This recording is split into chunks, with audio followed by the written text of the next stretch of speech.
നാണിയമ്മൂമ്മ പറഞ്ഞ കഥകൾ കേട്ടുകൊണ്ട് നിന്നപ്പോഴാണ് നിരഞ്ജന്റെ ഫോൺ ശബ്ദിച്ചത്. നോക്കിയപ്പോൾ അമ്മ ആണ്.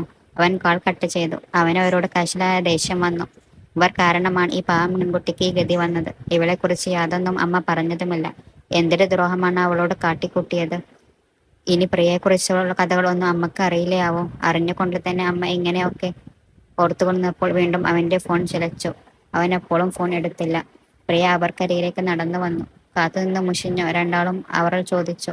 അവളുടെ സീമന്തരകരി സിന്ദൂരം വിയർപ്പിൽ അവളുടെ നെറ്റിത്തളത്തിലേക്ക് ഒലിച്ചിറങ്ങിയിരുന്നു. മോളെ, ഇന്നു മടങ്ങുവാണോ രണ്ടാളും? മോൻ പറഞ്ഞു ഇന്ന് തന്നെ തിരിക്കണമെന്ന് നാണിയമ്മൂമ്മ ചോദിച്ചപ്പോൾ അവൾ നിരഞ്ജന്റെ മുഖത്തേക്ക് നോക്കി. മടങ്ങണം മോമേ, രാവിലെ തിരിക്കണം. അത്ര ദൂരം ഡ്രൈവ് ചെയ്തു പോകേണ്ടതല്ലേ, അവൻ പറഞ്ഞു. ഇനി എന്ന് കാണും കുട്ടിയെ, അവർ ചോദിച്ചു. അതിനുത്തരം പറഞ്ഞില്ല അവരോട്. നാണിയമ്മൂമ്മയെ അവരുടെ വീട്ടിലാക്കിയിട്ട് അവർ രണ്ടാളും കൂടി നടന്നു. ഇയാൾ എന്റെ കൂടെ വരുന്നില്ല എന്ന കാര്യം വീട്ടിൽ അവതരിപ്പിച്ചോ? അവൻ ചോദിച്ചു. ഞാൻ അച്ഛനോട് പറഞ്ഞു ഏട്ടാ, അമ്മയോടൊന്നും പറഞ്ഞില്ല. കുറച്ചു ദിവസം ഇവിടെ നിന്നിട്ട് ഞാൻ പോകുന്നുള്ളൂ എന്ന് തൽക്കാലം അമ്മയോട് പറയുന്നുള്ളൂ, അവൾ മറുപടി കൊടുത്തു. പിന്നെ കൂടുതൽ ഒന്നും അവൻ ചോദിച്ചില്ല. വീണ്ടും അവന്റെ ഫോൺ ചിലച്ചു. അമ്മയാണ് വിളിക്കുന്നത്, ഇതാ സംസാരിക്ക്. സംസാരിക്കാൻ സാധിച്ചെന്ന് വരില്ല. അവളുടെ മറുപടി കാക്കാതെ അവൻ ഫോൺ അറ്റൻഡ് ചെയ്തിട്ട് പ്രിയയുടെ കയ്യിൽ വെച്ചു കൊടുത്തു. അവൾക്ക് ഫോൺ മേടിക്കാതെ വേറെ നിവൃത്തിയില്ലായിരുന്നു. ഹലോ അമ്മ, അവൾ വിളിക്കുന്നത് കണ്ട് അവൻ കേട്ടു. ഇല്ല, ഞങ്ങൾ അമ്പലത്തിൽ പോയിരുന്നു. അതാ ഏട്ടൻ കട്ടാക്കിയത്. ഇന്ന് തന്നെ വരും. ആണോ? അവർ എപ്പോൾ എത്തി? ആ, അത് ശരിയൊക്കെ അമ്മയെ ഞാൻ ഏട്ടന് കൊടുക്കാം. നിരഞ്ജന്റെ കയ്യിലേക്ക് അവൾ ഫോൺ കൈമാറി. അവൻ രണ്ട് വാക്ക് സംസാരിച്ച് ഫോൺ കട്ട് ചെയ്തിരുന്നു. അവർക്ക് മാരേജിന് വരാൻ സാധിച്ചില്ല. അവൻ പറഞ്ഞു. ഞാൻ എന്തായാലും ഇനി വരുന്നില്ല ഏട്ടാ, ഏട്ടൻ പൊയ്ക്കോളൂ. ഞാൻ ഇനി എവിടേക്കും വരുന്നില്ല. എന്റെ തീരുമാനത്തിനൊരു മാറ്റവുമില്ല, അവൾ പറഞ്ഞു. അപ്പോൾ ഈ താലിമാല എപ്പോൾ എനിക്ക് തരുന്നു ഇയാള്? അവൻ അവളുടെ മുഖത്തേക്ക് നോക്കി. പെട്ടെന്ന് ആ മുഖത്ത് ഒരുപാട് ഭാവപ്പകർച്ചകൾ മാറി മറിഞ്ഞു വന്നു. ഇയാൾ എന്താ മറുപടി പറയാത്തത്? ഇന്ന് തന്നിരുന്നു എങ്കിൽ എനിക്ക് താമസിയാതെ മടങ്ങാമായിരുന്നു.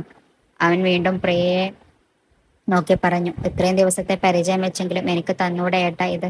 വേറൊന്നും വേണ്ടായിരുന്നു, ഇത് മാത്രം, അവൾ പതറാതെ അവനോട് ചോദിച്ചു. പക്ഷേ ശബ്ദം ഇടറിയതെന്ന് നിരഞ്ജൻ തിരിച്ചറിഞ്ഞു. അതെന്നെ ശരിയാവും പ്രിയേ, തനിക്ക് ഇനി ഒരു ജീവിതം വേണ്ടേ? ഈ മാലയും കഴുത്തിലിട്ടിരുന്നാൽ എങ്ങനെ ശരിയാകും? ഇനി ഇതൊരു ബാധ്യത ആവേണ്ടടോ. അതിങ്ങോട്ട് തന്നേക്ക്. തനിക്കൊരു ജീവിതം, ഇനിയും പരീക്ഷണം ഏറ്റുവാങ്ങാൻ ഈ പ്രിയ ഇനി ഈ ഭൂമിയിൽ കാണുമെന്നുള്ള ചിന്തിച്ചത്. അവന്റെ ചോദ്യത്തിനുള്ള മറുപടിയായി അവൾ ഒന്ന് പുഞ്ചിരിച്ചു. അത് ഏത് ഭാവമാണെന്ന് അവന് പക്ഷെ മനസ്സിലായില്ല. നിരഞ്ജൻ ചോദിച്ചാലും ഇത് കൊടുക്കില്ലെന്ന് അവൾ തീരുമാനിച്ചിരുന്നു. വീടെത്തിയപ്പോൾ ഹേമയും മക്കളും പോകാൻ തയ്യാറായി നിൽക്കുകയാണ്. ആ ചേച്ചി, ഇറങ്ങുവാണോ? അതെന്ത് ധൃതി എന്ന് ചോദിച്ചുകൊണ്ട് പ്രിയ അവർക്കരികിലേക്ക് വന്നു. അയ്യോ, ഇറങ്ങുവാ പ്രിയ, ഞങ്ങൾ അമ്മക്ക് ഇന്നൊരു കല്യാണമുണ്ട്. അമ്മ പോകും മുമ്പ് അവിടെ എത്തണം ഞങ്ങൾക്ക്. മീര അപ്പോൾ പ്രിയയുടെ അടുത്തേക്ക് ചെല്ലുന്നത് നിരഞ്ജൻ കണ്ടു. പ്രിയ, നിനക്ക് ഒരുപാട് സ്വർണമൊക്കെ നിന്റെ അമ്മായിയമ്മ കരുതി വെച്ചില്ലേ? ദേവേട്ടൻ മേടിച്ച ആ വളകൾ നീ ഹേമക്ക് അങ്ങ് കൊടുത്തേക്ക്. അവൾക്ക് രാജനമ്മാവിന്റെ മോളുടെ കല്യാണത്തിന് പോകണമെന്ന് അടുത്താഴ്ച. അതിനെന്താ ചേച്ചി, ഇതെടുത്തോളൂ എന്നും പറഞ്ഞ് അവൾ ആ വളകൾ ഊരി അപ്പോൾ തന്നെ ഹേമക്ക് കൊടുത്തു. മീരയുടെ മുഖം അപ്പോൾ തെളിഞ്ഞു. ഹേമയുടെ മക്കളെ കെട്ടിപ്പിടിച്ച് മുത്തം കൊടുത്തുകൊണ്ട് പ്രിയ അവരെ യാത്രയാക്കിയത്. ഇവൾ ഇത്ര പാവമാണ് നിരഞ്ജൻ ഓർത്തു. താൻ ഭാഗ്യമില്ലാത്തവനാണ്, അല്ലെങ്കിൽ ഇവളെ തനിക്ക് കിട്ടിയാനെ. നാണയമ്മ പറഞ്ഞതുപോലെ നന്മകൾ മാത്രം മനസ്സിൽ ഉള്ള കുട്ടിയെ കിട്ടാൻ തനിക്ക് യോഗമില്ല എന്ന് അവൻ വിചാരിച്ചു. ഇവളെ കിട്ടുന്നവൻ ആരായാലും അവൻ ഇവളെ പൊന്നുപോലെ നോക്കുമെന്ന് അവന് ഉറപ്പുണ്ടായിരുന്നു. നിരഞ്ജൻ ഉമ്മറത്ത് കിടക്കുന്ന ഒരു കസേരയിൽ ഇരിക്കുകയാണ്. ദേവൻ അപ്പോൾ അവന്റെ അരികിലേക്ക് വന്നു. ബാക്കി എല്ലാവരും അകത്താണപ്പോൾ. മോനെ, എന്റെ കുട്ടിയെ തനിച്ചാക്കി ഇവിടുന്ന് മോൻ പോകരുത്. അവൾക്കത് താങ്ങാൻ കഴിയില്ല. അവളോളം ഒരു പെൺകുട്ടി ഈ ഭൂമിയിൽ ജനിച്ചിട്ടില്ല. എന്റെ കുട്ടിയെ കൈവെടിയരുത്, അയാൾ കണ്ണു നിറഞ്ഞെങ്കിൽ തുടച്ചുകൊണ്ട് പറഞ്ഞു. ഒരു വേള നിരഞ്ജൻ ഒന്ന് പതറി. ഞാൻ എല്ലാ കഥകളും അറിഞ്ഞു. മോൻ എന്റെ കുട്ടിയെ ഓർത്തു കഴിഞ്ഞതെല്ലാം മറക്കണം. നിങ്ങൾ ജീവിച്ചു തുടങ്ങുമ്പോൾ കഴിഞ്ഞതെല്ലാം ഒരു ദുസ്വപ്നമായി മറക്കും, ഉറപ്പ്. ഞാൻ മോന്റെ കാല് പിടിക്കാം, അയാൾ പറഞ്ഞു നിർത്തി. നിരഞ്ജൻ ഒരു വാക്കുപോലും മറത്തു പറഞ്ഞില്ല. അവനറിയില്ലായിരുന്നു എന്ത് ചെയ്യണമെന്ന് പോലും. മോനെ, ആ പെൺകുട്ടിയോട് കാര്യങ്ങൾ പറഞ്ഞു മനസ്സിലാക്കും മോനെ. വിവാഹത്തിന് മുന്നേ പ്രണയം ഒക്കെ മിക്ക കുട്ടികൾക്കും കാണും. അതൊക്കെ പ്രായത്തിന്റെ വെറും ചാബല്യങ്ങൾ ആണെന്ന് കരുതിയാൽ മാത്രം മതി. അപ്പോഴേക്കും മീര അങ്ങോട്ട് വന്നു. അവൾ ഒളിഞ്ഞു നിന്ന് കേട്ടിരുന്നു ദേവന്റെ സംഭാഷണം. നിരഞ്ജൻ മറ്റൊരു പെണ്ണിനെ ഇഷ്ടപ്പെടുന്ന കാര്യം ദേവൻ അവനോട് ചോദിച്ചത് എല്ലാം അവൾ കേട്ടിരുന്നു. എന്താ ദേവേട്ട ഈ പറയുന്നത് നിങ്ങൾ? ഇവളെ ഉപേക്ഷിക്കരുതെന്നോ? ഇവൻ പിന്നെ അവളെ കെട്ടിയെടുത്തോണ്ട് പോയത് എന്തിനാ പിന്നെ? ഇത്രയും നേരം മോനെ എന്ന് വിളിച്ച ഈ സ്ത്രീയുടെ വായിൽ നിന്ന് വീണത് കേട്ടിട്ടുണ്ട്. നിരഞ്ജൻ തറഞ്ഞിരുന്നു. നീ മിണ്ടാതിരിക്കും മീര, വെറുതെ ഒച്ച ഉണ്ടാക്കല്ലേ, ദേവൻ മയത്തിൽ പറഞ്ഞു. നിങ്ങൾ മിണ്ടരുത്. അങ്ങോട്ട് ചെന്ന് ഇവന്റെ തള്ളയുടെ പത്രാസ് കണ്ടപ്പോൾ മയങ്ങിപ്പോയോ നിങ്ങൾ? ഒന്നും ആലോചിക്കാതെ കെട്ടിച്ചു വിട്ടിട്ട് 4 ദിവസം ഇവന്റെ കൂടെ പുറത്തിട്ട് വന്നവൾ ഇനി ഇവിടെ കെട്ടിലമ്മയായിട്ട് വായാനാണോ? നടക്കില്ല കേട്ടോ. മീരക്ക് ഭ്രാന്ത് കയറിയതുപോലെയാണ് പെരുമാറിയത്. നീ നിർത്തുക മീര. ഈ തവണ ദേവന്റെ മുഖം കനത്തു. ഓ, നിങ്ങൾ എന്നെ ച്ചാലും നിങ്ങൾക്കൊരു കുഴപ്പമില്ലല്ലോ. എടി എന്നലറി വിളിച്ചുകൊണ്ട് ദേവൻ മീരയുടെ കരണക്കുറ്റി നോക്കി ഒന്ന് പൊട്ടിച്ചു. മീര തല കറങ്ങിപ്പോയി. അവൾക്ക് ആദ്യമായിട്ടാണ് അങ്ങനെ ഒരു അനുഭവം ഉണ്ടായത്. അയ്യോ ചെറിയച്ഛ എന്ന് വിളിച്ചുകൊണ്ട് പ്രിയ ഓടി വന്നു. മീര അപ്പോൾ കലിപ്പോണ്ട് മുറ്റത്തേക്ക് ഇറങ്ങി. അവിടെ നിന്ന് പേരമരത്തിന്റെ ചാഞ്ഞു കിടന്ന ഒരു ശിഖരം ഒടിച്ചെടുത്ത് ഉമ്മറത്തേക്ക് വന്നു. എടി ഇവിടെ വാടി ഉരുമ്പട്ടോളെ എന്നും പറഞ്ഞു പ്രിയക്കിട്ട് തലങ്ങും വിലങ്ങും അടിക്കാൻ തുടങ്ങി. പിന്തിരിഞ്ഞുകൊണ്ട് എല്ലാ ഇടയും മീരയുടെ പുറത്താണ് പതിഞ്ഞത്. നിരഞ്ജൻ മീരയെ പിടിച്ചു മാറ്റും മുമ്പ് ദേവനും ആരെയും കൂടി അവിടെ കൂട്ടിക്കൊണ്ടുപോയി. പ്രിയ വേദന കൊണ്ട് പുളഞ്ഞെങ്കിലും കരഞ്ഞില്ല. ഒരു തുള്ളി കണ്ണീര് പോലും വന്നില്ല. നിരഞ്ജൻ എന്ത് ചെയ്യണമെന്നറിയാതെ നോക്കി നിൽക്കുകയാണ്. എല്ലാ മുഖത്തും വിഷമം ആണ്, കിരൺ ഒഴികെ. പ്രിയ പതിയെ നിരഞ്ജന്റെ അടുത്തേക്ക് വന്നു. മതിയായില്ലേ നിങ്ങൾക്ക്? ഇറങ്ങിപ്പോയി കൂടെ ഇനിയെങ്കിലും. എന്താ എന്റെ കുട്ടി നീ പറയണത്? ദേവൻ അവളുടെ അരികിലേക്ക് ചെന്ന് അവളെ ആശ്വസിപ്പിച്ചു. പ്രിയയുടെ കണ്ണുകൾ രണ്ടും മായക്കടലായി മാറി നിറഞ്ഞൊഴുകയാണ്. നിരഞ്ജൻ ഒരക്ഷരം പോലും ഉരിയിടാതെ നിൽക്കുകയാണ്. ഞാൻ സത്യമാണ് ചെറിയച്ഛ പറഞ്ഞത്. ഇദ്ദേഹത്തോട് ഇവിടുന്ന് പോയിക്കൊള്ളാൻ പറയും. എങ്ങനെയെങ്കിലും ഞാൻ ഇവിടെ കഴിഞ്ഞോളാം. അവൾ അപ്പോഴേക്കും തളർന്ന് അയാളുടെ ദേഹത്തേക്ക് വീണിരുന്നു. മീര ഇറങ്ങി വന്നപ്പോൾ ദേവന്റെ തോളിൽ ചാഞ്ഞു കിടക്കുന്ന പ്രിയയാണ് കണ്ടത്. നാണമില്ലേടി നിനക്ക്? അപ്പന്റെ പ്രായം ഉണ്ടല്ലോടി ഇയാൾക്ക്. എന്നിട്ട് അവളുടെ കിടപ്പ് കണ്ടില്ലേ? മുട്ടി ഉരുമി നിൽക്കാണ്. ഇനി അവൻ സമ്മാനം കൊടുത്ത ഒരു കുഞ്ഞിനെയും കൂടി നിങ്ങളുടെ തലയിൽ കെട്ടിവെക്കാനാണോ ഇയാളുടെ ശ്രമം? മീര നിരഞ്ജനെ നോക്കിയാണ് പറഞ്ഞത്. നിരഞ്ജൻ ചാടി എഴുന്നേറ്റ്. എടി ഇറശരം പോലും മിണ്ടരുത് എന്നൊരു അലർച്ചയായിരുന്നു. എല്ലാവരും നടുങ്ങിപ്പോയി. കുറെ നേരമായി തുടങ്ങിയിട്ട്. തോന്നിവാസം പറയുന്നോടി പുല്ലേ നീ. അവൻ ചെന്ന് മീരയുടെ കഴുത്തിൽ കുത്തിപ്പിടിച്ചു. മീര ശ്വാസം കിട്ടാതെ കണ്ണ് മീഴ്ച നിൽക്കുകയാണ്. പ്രിയം ദേവനും ആര്യയും എല്ലാവരും ചേർന്ന് നിരഞ്ജനെ പിടിച്ചു മാറ്റാൻ ശ്രമിക്കുന്നുണ്ട്. അവന്റെ കൈകൾ പക്ഷെ മുറുകുകയാണ്. കുറെ നേരമായി ഇവർ തുടങ്ങിയിട്ട്. ഗോപാലത്തെ ബഹുമാനിച്ചാണ് ഒന്നും മിണ്ടാതെ ഇരുന്നത്. അപ്പോളേക്കും നിങ്ങൾ പറഞ്ഞു എവിടെ വരെയും അങ്ങ് പോകാം എന്നാണോ കരുതി? അവൻ മുരണ്ടു. പെട്ടെന്ന് പ്രിയ അവന്റെ കാൽക്കൽ വീണു കരഞ്ഞു. എന്ത് തെറ്റാ ഞാൻ എല്ലാവരോടും ചെയ്ത്? എന്തിനാ എന്നെ നിങ്ങൾ എല്ലാവരും കൂടി ഇങ്ങനെ പരീക്ഷിക്കുന്നത്? ഒരു മുഴം കയറിക്കൊണ്ട് തീരും ഞാൻ. ആർക്കും ഒരു ഭാരമാവില്ല. അവൾ അവന്റെ കാലം മുറുകെ പിടിച്ചു പൊട്ടിക്കരയുകയാണ്. പതിയെ പതിയെ നിരഞ്ജന കൈ അയഞ്ഞു വന്നു. ആ കൈകൾ താഴ്ന്നു വന്നു. പ്രിയയെ പിടിച്ചേൽപ്പിച്ചു. അവൻ പ്രിയയെ അവന്റെ നെഞ്ചിൽ ചേർത്ത് പിടിച്ചു. മീര ശ്വാസം മുട്ടി ചുമക്കുകയാണ്. എന്തൊക്കെയോ പറയാൻ ശ്രമിക്കുന്നുണ്ടവൾ. പോലീസിനെ വിളിക്ക് ആര്യമോളെ. ഇവനെ പിടിച്ചു കൊടുക്കാൻ അവർക്ക്. 2 എണ്ണം ഇവനിട്ട് കൊടുത്താലേ എനിക്ക് സമാധാനം വരത്തുള്ളൂ. പാടുപെട്ട് മീര പറയുകയാണ്. നിരഞ്ജൻ പ്രിയയെ അടർത്തി മാറ്റിയിട്ട് മീരയുടെ അരികിലേക്ക് ചെന്നു. മീരക്ക് അപ്പോൾ പേടി തോന്നിയിരുന്നു. നിങ്ങൾ എന്തൊരു സ്ത്രീയാണ്? 10-30 കൊല്ലം കൂടെ കിടന്നതല്ലേ ഈ മനുഷ്യന്റെ കൂടെ? എന്നിട്ട് നിങ്ങൾ എന്തൊക്കെയാണ് വിളിച്ചു പോവിയത്? നിങ്ങളെ കരണക്കുറ്റി നോക്കി പൊട്ടിക്കാൻ എനിക്കറിയാൻ വയ്യാഞ്ഞിട്ടല്ല. ഈ മനുഷ്യനെ ഓർത്ത് മാത്രമാണ്. അവൻ മീരയെ നോക്കി പറഞ്ഞു നിർത്തി. എടാ മോനെ, നീ കൂടുതൽ സംസാരിക്കാതെ എന്റെ വീട്ടിൽ നിന്ന് ഇറങ്ങിപ്പോടാ. എന്തായാലും പ്രിയമോൾ ഇവിടെ ഉണ്ടല്ലോ. ഞാൻ ഇവളെ നന്നായി സ്നേഹിച്ചു കൊള്ളാം. മീര പരിഹസിച്ചു. ഞാൻ പോകുക, അല്ലാതെ ഇവിടെ സുഖവാസത്തിന് വന്നതല്ല ഞാൻ. പിന്നെ നിങ്ങൾ പറഞ്ഞതിൽ ഒരു തെറ്റ് പറ്റി. പ്രിയ ഇവിടെ ഉണ്ടല്ലോ എന്ന്. പ്രിയ ഇവിടെ ഇല്ല. എൻ്റെ കൂടെ ആണുള്ളത്. ഞാൻ എവിടെ ആണോ അവിടെയാണ് എൻ്റെ ഭാര്യ ഉള്ളത്. എല്ലാവരും നിരഞ്ജന്റെ മുഖത്തേക്ക് നോക്കി. പ്രിയക്കൊന്നും മനസ്സിലായില്ല. നിരഞ്ജൻ വേഗം അകത്തേക്ക് പോയി. അവൻ്റെ ഡ്രസ്സെല്ലാം നിറച്ച ബാഗുമായി പുറത്തേക്ക് വന്നു. പ്രിയ വരൂ, വന്നു കാറിൽ കയറൂ, നിരഞ്ജൻ വിളിച്ചു. പ്രിയ അവനെ നോക്കിയിരിക്കുകയാണ്. എന്തോ നോക്കുന്നത്? എൻ്റെ കൂടെ വരൂ, നമ്മൾക്ക് ഇറങ്ങാം. ഇല്ല, ഞാൻ വരുന്നില്ല എങ്ങോട്ടും. ഏട്ടൻ പൊയ്ക്കോളൂ, അവൾ ഇടരെ സ്വരത്തിൽ പറഞ്ഞു. ഞാൻ പോയാൽ എൻ്റെ കൂടെ ഇയാളും കാണും. ഞാനാണ് പോകണോ വേണ്ടതെന്ന് ഞാൻ തീരുമാനിക്കുക, നിരഞ്ജൻ പറഞ്ഞു നിർത്തി. മോളെ, നീ നിരഞ്ജൻ്റെ കൂടെ പോവുക. ഇവിടെ നിന്നാൽ എൻ്റെ കുട്ടിക്ക് ഇനി മനസ്സമാധാനം എന്നൊന്നും കിട്ടില്ല. ഈ ഭ്രാന്തി പിടിച്ചവൾ നിന്നെ കൊല്ലും കുഞ്ഞെ. ദേവന്റെ ശബ്ദം വിറച്ചു. ചെറിയച്ഛ, എൻ്റെ പൊന്നു മോള് പൊയ്ക്കോ. ചെറിയച്ഛനോട് സ്നേഹമുണ്ടെങ്കിൽ പറയുന്നതനുസരിക്കും മോളെ, അയാൾ വീണ്ടും പറഞ്ഞു. പ്രിയ വരിക, നേരം പോകുന്നു, ഇറങ്ങാം നമ്മൾക്ക്, നിരഞ്ജൻ പ്രിയെ നോക്കി വിളിച്ചു പറഞ്ഞു. അയ്യോ എൻ്റെ മോൾ, പുറപ്പെടും മുമ്പ് ഒന്ന് നിന്നേ, ചെറിയമ്മക്കൊരു കൂട്ടം പറയാനുണ്ട് കേട്ടോ. മീര അങ്ങോട്ട് വന്നു. ഡി, നിന്റെ കാതിൽ കിടക്കുന്നതും കാലിൽ കിടക്കുന്നതും എല്ലാം ഇങ്ങോട്ട് ഊരിക്കെ. എല്ലാം കൂടിയിട്ടു നീ അണിഞ്ഞൊരുങ്ങി പോകാനാണോ? മീര അവളെ വട്ടം പിടിച്ചു.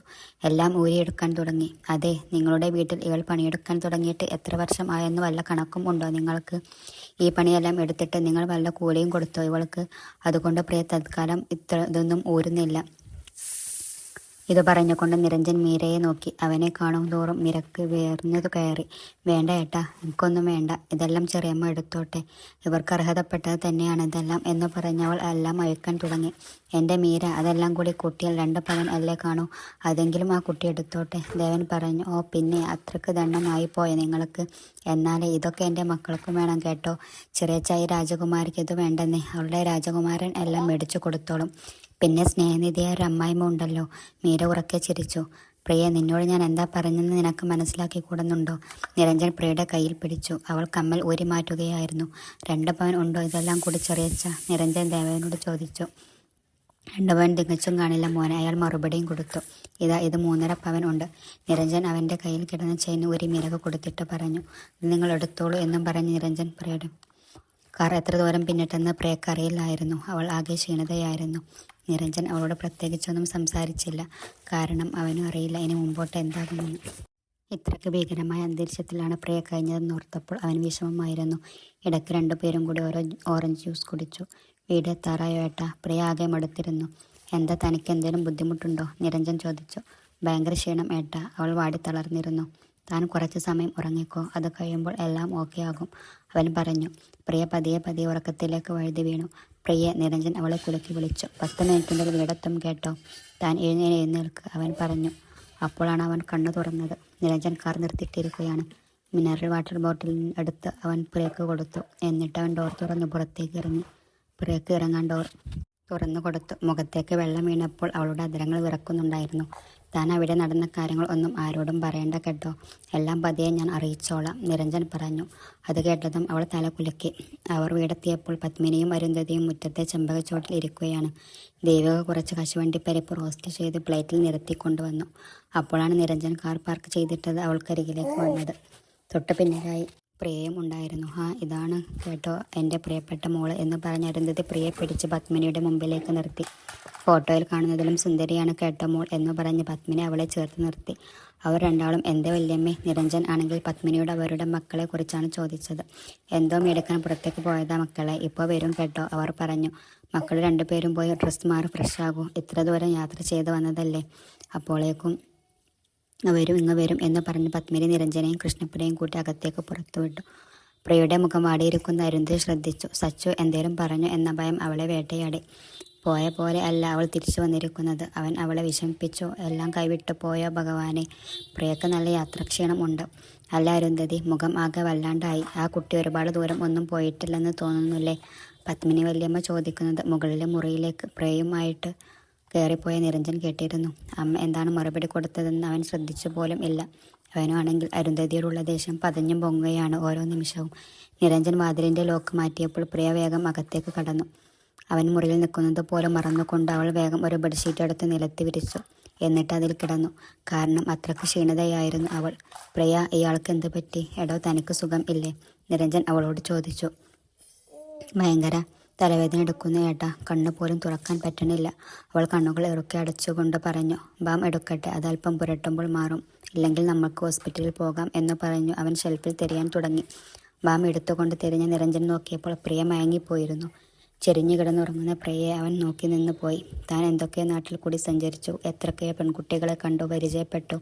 പക്ഷേ ഇത്രയും ശാലീനതയുള്ള ഒരു പെൺകുട്ടിയെ താൻ എവിടെയും കണ്ടിട്ടില്ലെന്ന് അവൻ ഓർത്തു.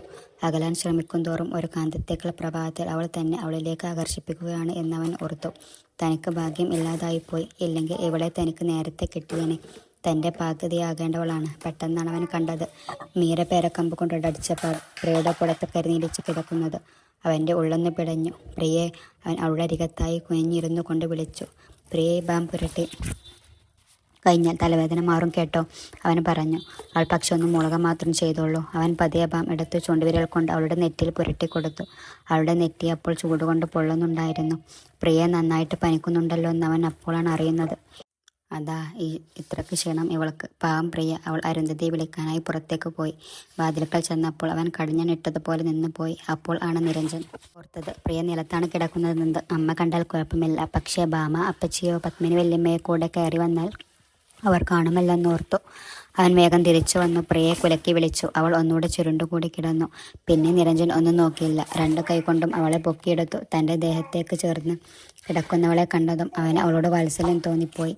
അവളുടെ നെറുകയിൽ അവൻ തൻ്റെ അതരം ചേർത്തുകൊണ്ട് കട്ടിൽ കൊണ്ടുവന്ന് കിടത്തിയവൻ ബെഡ്ഷീറ്റ് എത്തുപിടിപ്പിച്ചിട്ട് വേഗം താഴേക്ക് പോയി. അമ്മയെ വിളിക്കുവാനായി. അരുന്ധതി ആപ്പിൾ ജ്യൂസ് അടിക്കുകയാണ്, പത്മിനിക്ക് കൊടുക്കുവാനായിരിക്കും എന്നവൻ ഓർത്തു. അമ്മ തിരക്കിലാണോ? അവൻ്റെ ശബ്ദം കേട്ടതും അരുന്ധതി തിരിഞ്ഞു നോക്കി. എന്താ മോനെ? ബുദ്ധിമുട്ടില്ലെങ്കിൽ ഒന്ന് റൂമിലേക്ക് വരൂ, അവൻ പറഞ്ഞു. എന്താ സച്ചു, എന്താ പറ്റിയതെന്ന് ചോദിച്ചുകൊണ്ട് അരുന്ധതിയും ബാമയും കൂടി അവൻ്റെ കൂടെ റൂമിലേക്ക് പോയി. അവൻ പക്ഷെ ഒന്നും മിണ്ടിയില്ല അവരോട്. കട്ടിൽ കിടക്കുന്ന പ്രിയയെ കണ്ടവർ രണ്ടുപേരും ഓടിച്ചെന്ന് അവളുടെ അരികിലേക്ക്. അവൾ മയങ്ങിക്കിടക്കുകയായിരുന്നു. അയ്യോ മോളെ, എന്തു പറ്റി എൻ്റെ കുട്ടിക്ക്? അരുന്ധതി അവളുടെ നെറ്റിയിലും കവിളിലും ഒക്കെ കൈവച്ച് നോക്കി. അയ്യോ, നന്നായിട്ട് പനിക്കുന്നുണ്ടല്ലോ സച്ചു. മോളെ ഏതെങ്കിലും ടാബ്ലറ്റ് കഴിച്ചോടാ? അവർ ചോദിച്ചു. ഇല്ല, അലക്ഷ്യമായി പറഞ്ഞെങ്കിലും അവൻ്റെ മുഖത്ത് നല്ല ടെൻഷൻ ഉണ്ടായിരുന്നു.